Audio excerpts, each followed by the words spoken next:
Good morning, everybody. Welcome to my kitchen. We are here for another Crockpot collab. I want to encourage everybody to go check out our hosts for this collab, Jessica at Jessica Myrose and Tiffany at Small Town Six. They both have amazing channels. I love watching both. They have different content. They have got grocery hauls, they've got cooking, and of course, they both live completely different lifestyles, as we all know. And Tiffany has recently been doing more of a prepper pantry style of shopping, which I do. And Jessica, of course, always comes up with the best meals. So make sure you go check out those ladies.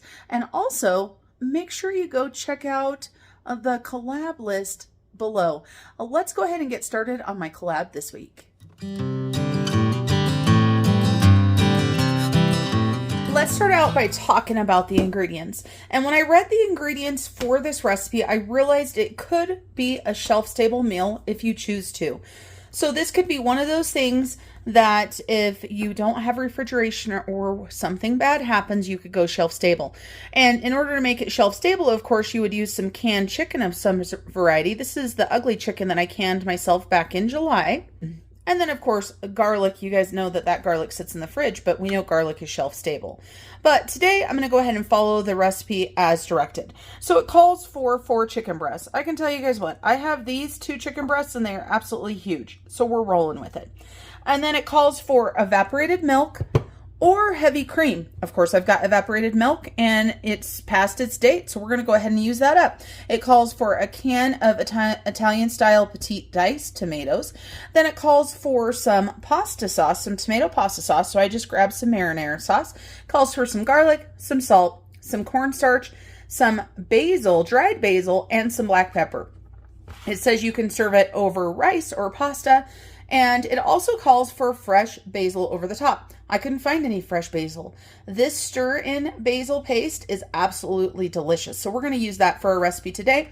And I tried to find linguine when I went to Walmart on my out-of-town shopping trip, and I could not find any. So we've always got spaghetti, so I went ahead and went with that. So into the crock pot, we're going to go ahead and add our tomatoes.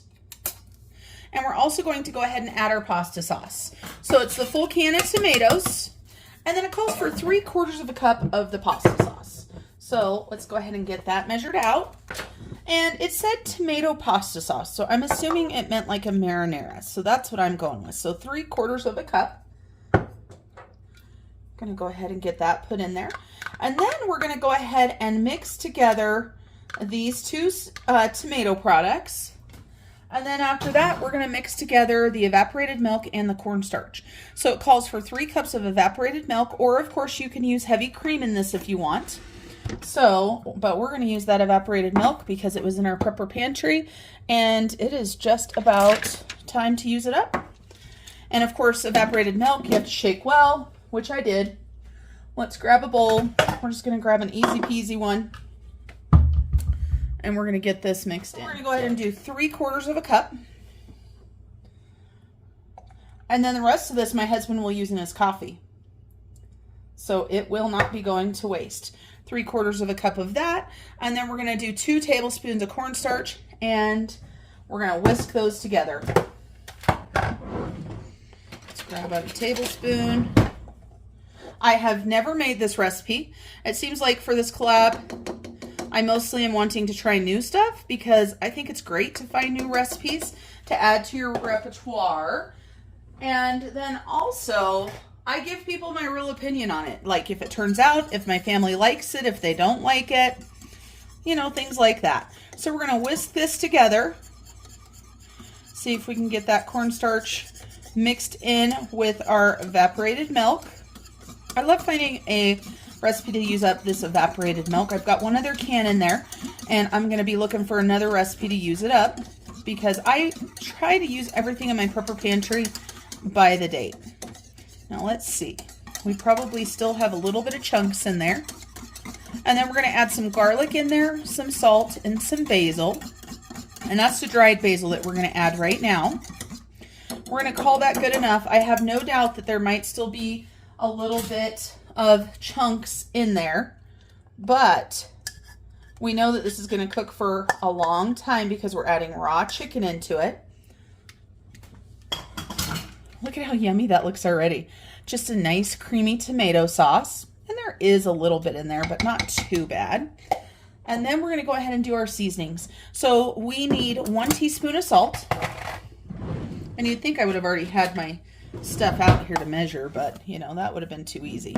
So 1 teaspoon of salt and a half a teaspoon of basil and a 1/4 teaspoon of black pepper.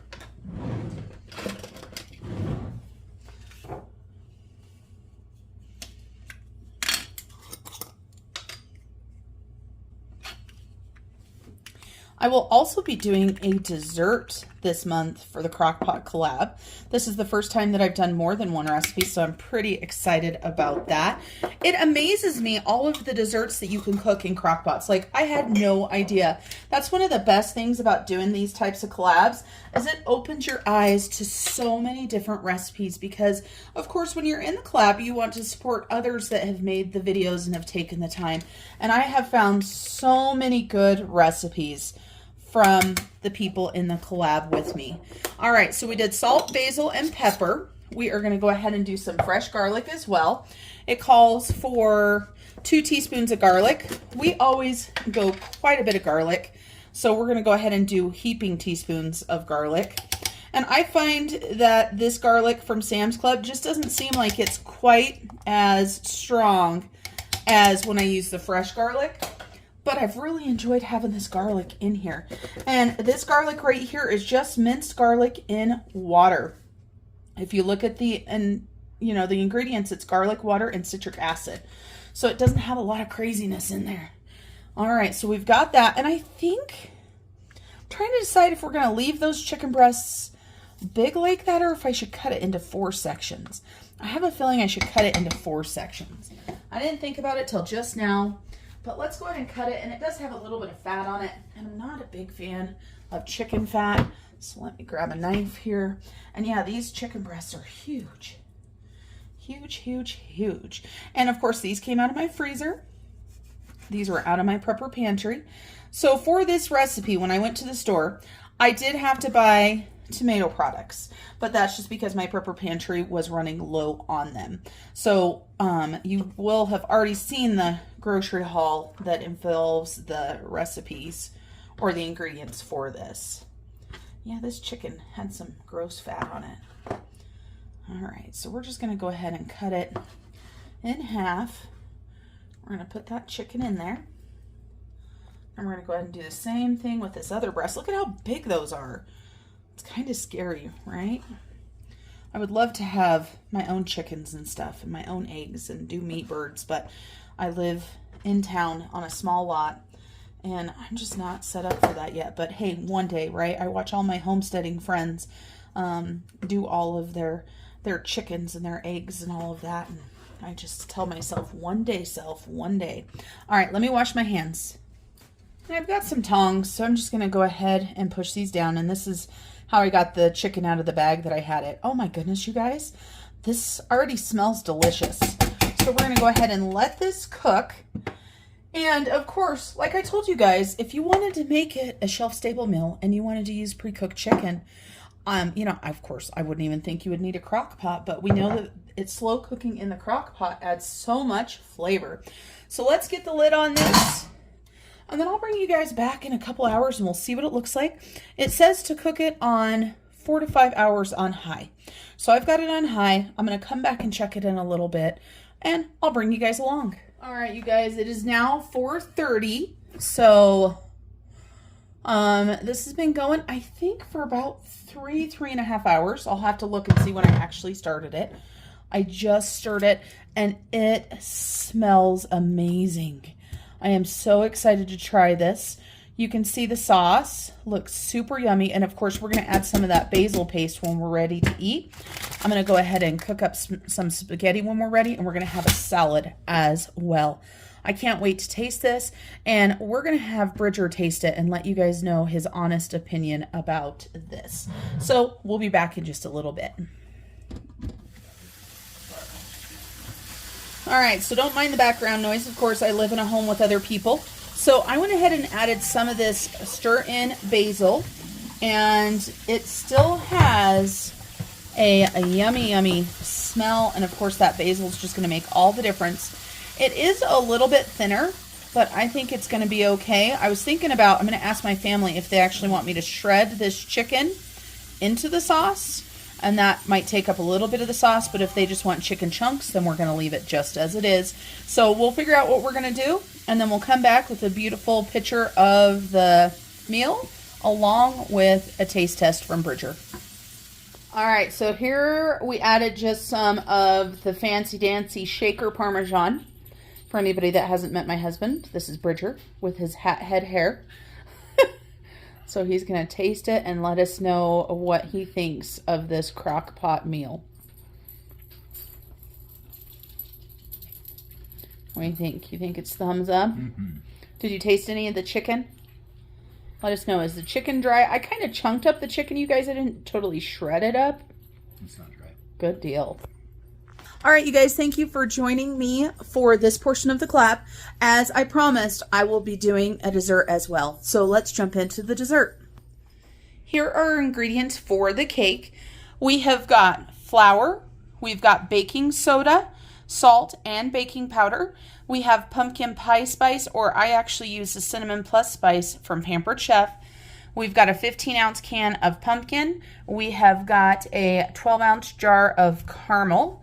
We've got sugar, we've got butter, and we've got eggs at room temperature. Now, these are all of the ingredients we need for the cake, and it calls for a 4.5 quart crock pot. I've got a 4 quart, so I'm hoping that's good enough. It says to go ahead and spray your crock pot with nonstick spray. So we're going to spray this really good. And then it says to turn it on high.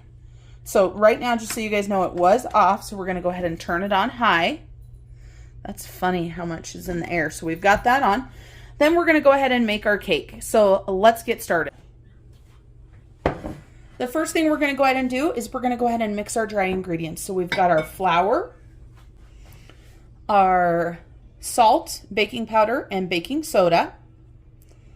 I'm going to go ahead and mix those first, and then I'm going to add my cinnamon. So this is a typical recipe where you do the dry ingredients together and then you do the wet ingredients. We're going to go ahead and add that cinnamon plus in there, or pumpkin pie spice, or just cinnamon, whatever your family likes. I am going to follow the recipe this time, but to me it seems like it might need more cinnamon because we really like cinnamon in our family. All right, so that's mixed together. Now we're going to go ahead and mix together. We're going to cream together the butter and the sugar. Now, I did melt my butter. It says softened, but I forgot to take it out, and I actually had to get some out of the freezer. So let me grab my mixer. So I'm going to go ahead and beat my sugar and my butter together, and the recipe says for 3 minutes. So we're going to go ahead and add these together and beat for 3 minutes.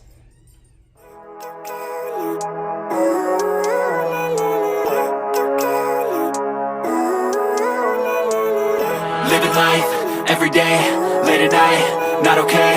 All I want, and I pray, all I need are some better days. I'm looking in the mirror, so foggy, but I've never seen.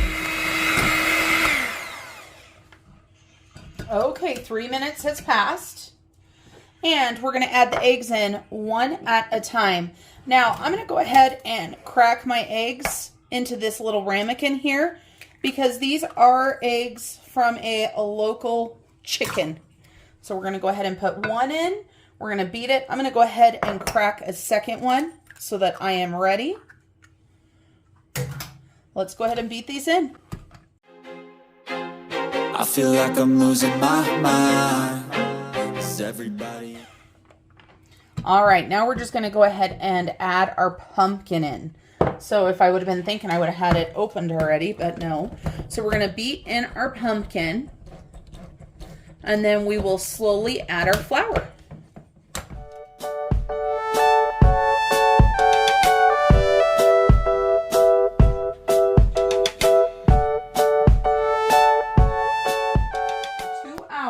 And hopefully I remember to film the taste test, because sometimes I just forget.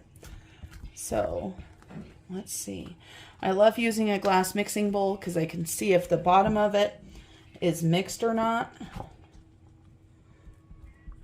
Okay, I think we're just about ready. Let's scooch on over to the crock pot. So here's the crock pot, and it is warm. I wouldn't say it's hot, but it's definitely warm. So let's go ahead and put our cake in here.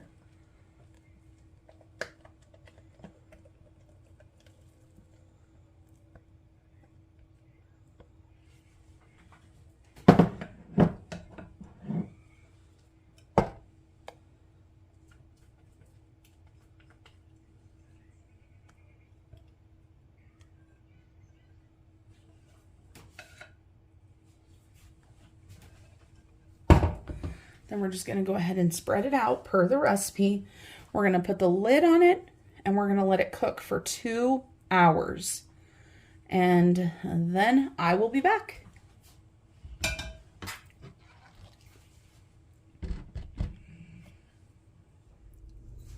Okay, everybody, it's been 2 hours and the recipe says that you need to poke the cake in the center to make sure it comes out clean. You guys can see it came out clean. And now I'm going to let it stand uncovered for 10 minutes. Then we're going to go ahead and invert it to a rack, it says, and then to a serving plate. And then we're going to drizzle some caramel with it. So see you guys in 10 minutes. Okay, everybody, it's been 10 minutes on the cake. Now we're going to go ahead and try to flip this. Flipping things for me is always quite a challenge. And I see that, of course, because my crock pot has handles, we're going to go ahead and flip this on out. And I felt it flip out or onto a platter. What do you guys think? I don't understand. All right. So I'm wondering if I should have went a little bit less in my crock pot because of that right there. Now we're going to do half of the jar of caramel. And if you hear a sewing machine in the background, it's because my husband is the sewer of us and he is sewing some pants for Peyton. So, all right, we're going to go ahead and put this caramel on top here. And it says to drizzle it on top, but I figured since we're doing half the jar, I might as well just, if we're going to do it, let's do it, right? Oops, making a mess, everybody. And then we're going to serve this, I think, with some vanilla ice cream because it just sounds good. What do you guys think? All right, let's try it. I'm just going to use my pie cutter, you guys. I don't know. Of course, you could do it however you want. Let's take a look. Oh, yeah. Look at that. That looks beautiful.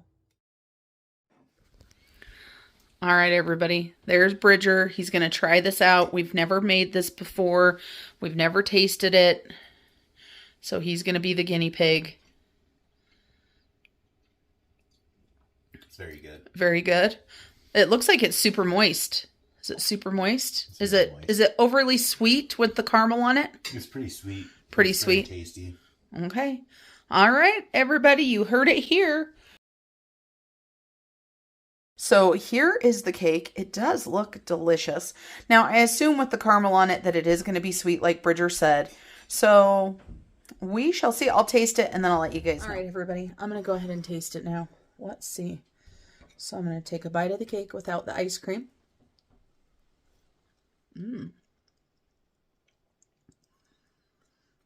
That's super moist and good. Nope, I agree with Bridger.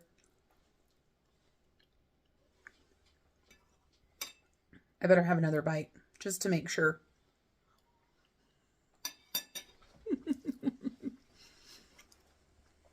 All right, everybody. That's it for me today. Thank you guys for watching the Crockpot Collab. Remember to check out the collab down below. And I want to give another thank you to Tiffany at Town 6 and Jessica at Jessica Myrose for hosting this collab. Till I see you guys next time, remember to keep on smiling. Bye, everybody. I know you told your friend you're not okay, and tell me what's wrong.